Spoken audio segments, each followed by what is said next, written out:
आज पुनः एक भक्त का अनुभव आप सभी के बीच लेकर आ रहा हूँ। वह भक्त भी माँ बगलामुखी माँ की शरण में आया है और किसी कारणवश उसके गृहस्थ जीवन में बाधा उत्पन्न हो चुकी है और माँ बगलामुखी दरबार से रविंद्र द्वारा उसे दीक्षा, शिक्षा और मार्गदर्शन दिया गया है। और जैसे ही वह मंत्र जाप करने वाला था, वैसे ही उसके जीवन में परीक्षाएं चालू हो गई।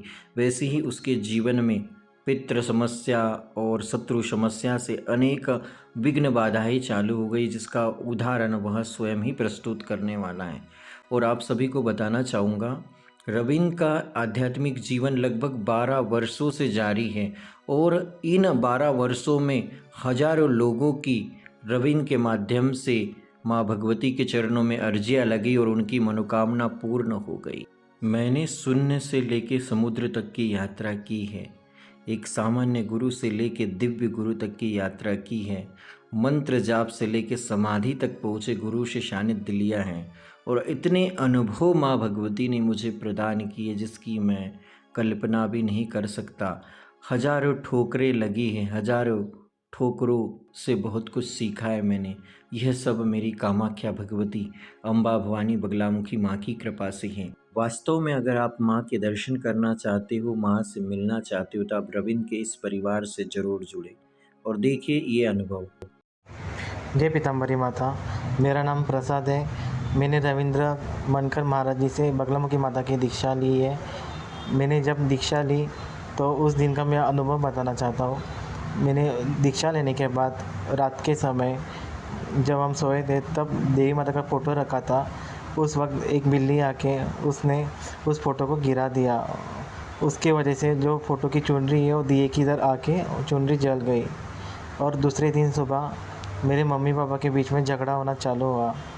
ऐसा घटित हो गया और अलग अलग ख्याल मेरे दिल में आना चालू हो गए कि ऐसा क्या हो रहा है, क्यों हो रहा है। दिल में डर बैठना चालू हो गया और उस रात से मेरे पीठ में बहुत सारी दर्द चालू हो गया। मैं ना बैठ पा रहा था, ना खड़ा हो पा रहा था, ना कुछ कर पा रहा था। अचानक से ये सब चीज़ें होने लग गई ना। मैं पूजा पर मैंने पूजा छोड़ी नहीं, मैं पूजा करते ही रहा।